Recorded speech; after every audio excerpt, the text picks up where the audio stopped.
doing, and to find out in public hearings for that matter.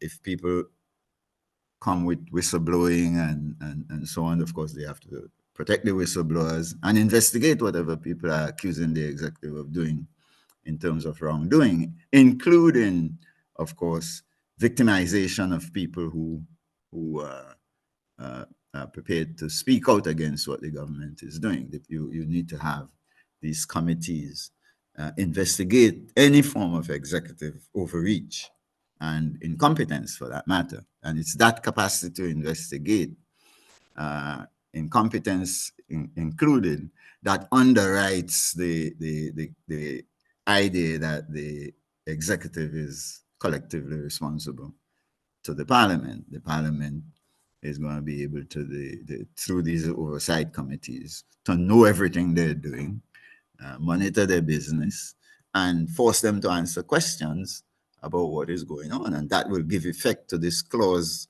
in the Constitution and in the THA Act that says that these executives are collectively responsible, but unsupported by mechanisms to give effect to that. Well, some of what these people are saying now translates to a set of systems that would give effect to that. One element of that is the idea that the oversight committees will have to hold regularly scheduled hearings on all matters that are important. They have to publish their schedules and so on, including on the budget.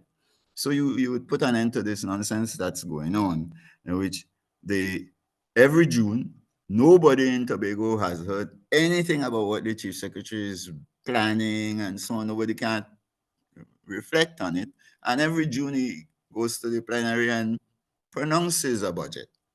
And worse than that, the Minister of Finance does exactly the same thing in Trinidad.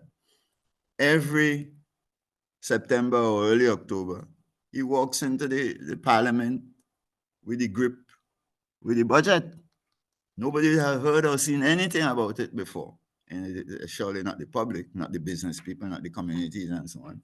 And then he just pronounces a budget. And after they do their shenanigans in the parliament, that's the law. Now, what these communities are really saying is they want a say, including a say on the way the budget is going to be framed.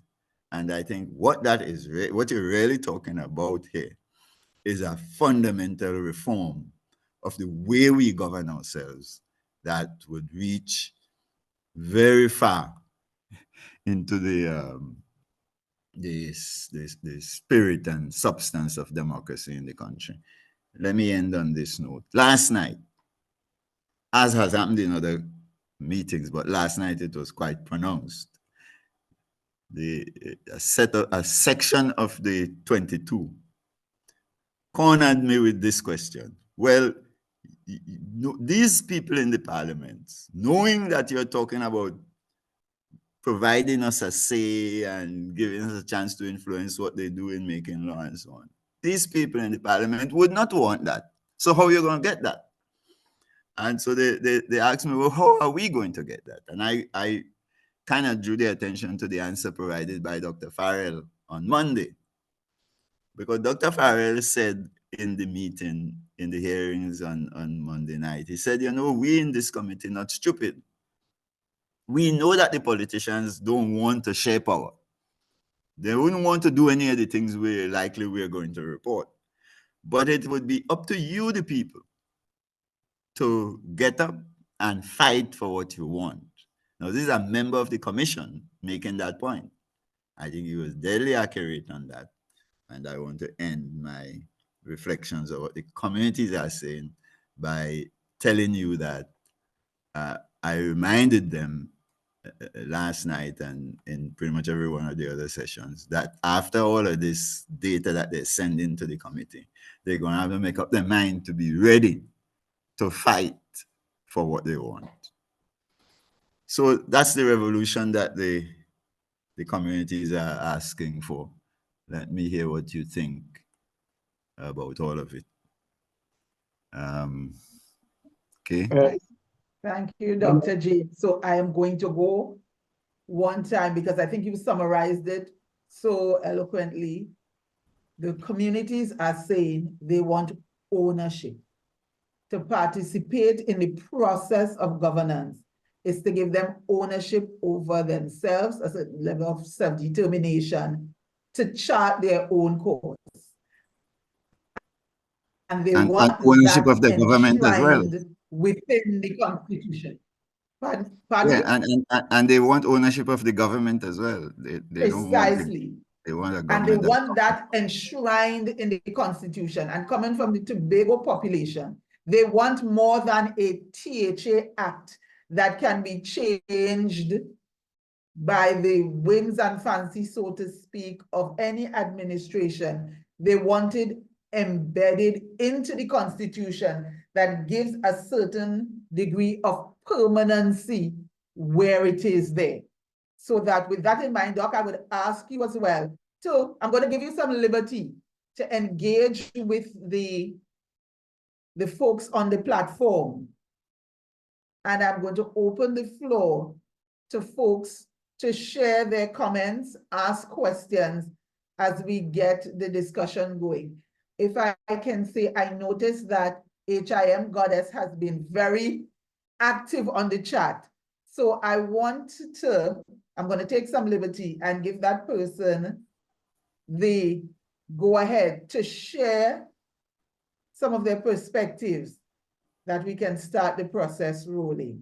And then folks can indicate by using their electronic hands if they can, or to ask to give their comments. So I open the floor now to the folks on the platform.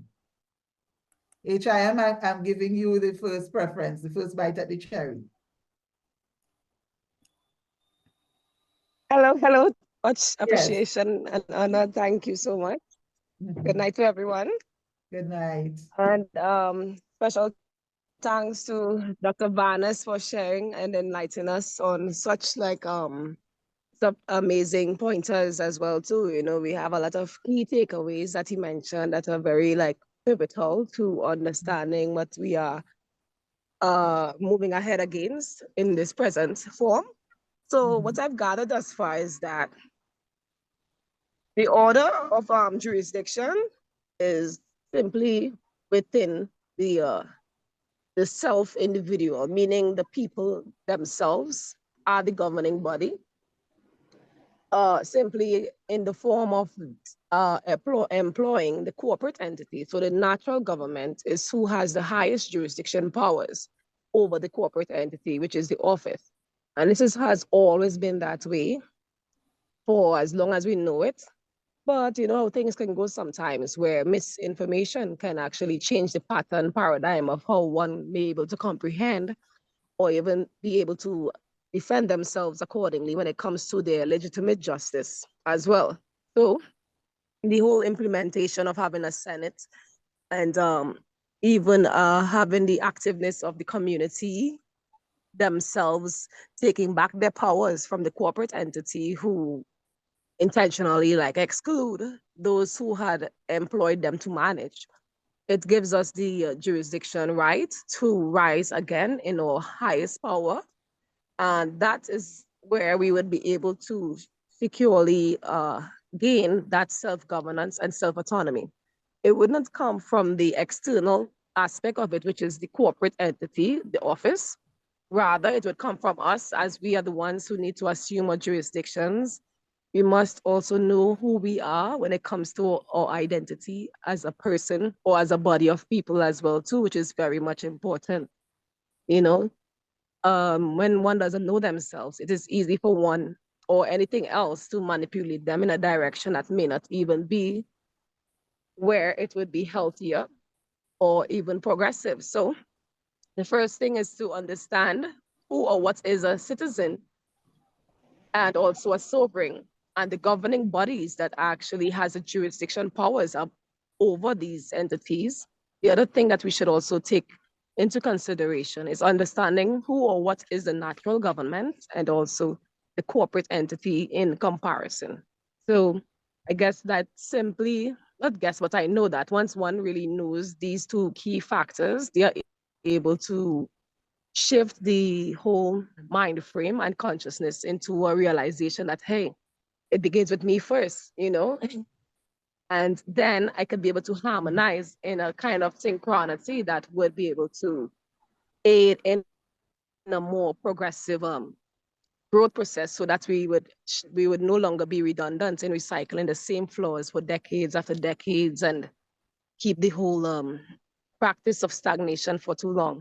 And we have amazingly intelligent beings on the island, you know, intelligence being not education per se by certificate, but natural intelligence more so. And it is to simply utilize that as we are in this present time of, you know, truth and revelation as well. So this is all I would just add to it for now. And I am really proud of us hosting and having this discussion today, because it is something that is really much important, especially for the upbringing of the younger generation, who would be following in the steps of all our elders and all our really talented and intelligent beings who made great contributions for the past years. So I am actually in full support, confidence, and also I really trusting and have full faith of what we're doing here, the whole implementation of the Senate. And again, we are the ones who rewrite the Constitution, so it's good to revise that as far back as 1887, when we can read what the Constitution has been in that time frame as well too. So it's good to do our own inner research and look within more so than external. Thank you so much, HIM. I think one of the things you hit there that Dr. James always points out is the wisdom that rests within individuals at all levels of the society, even the man on the street, so that people know what they want, and they are prepared from Dr. James' interaction with them. They are prepared to take ownership. So I thank you for that, your contribution so far. I would open up the floor to anyone else who would like to make their comment. Thank you as well. Let me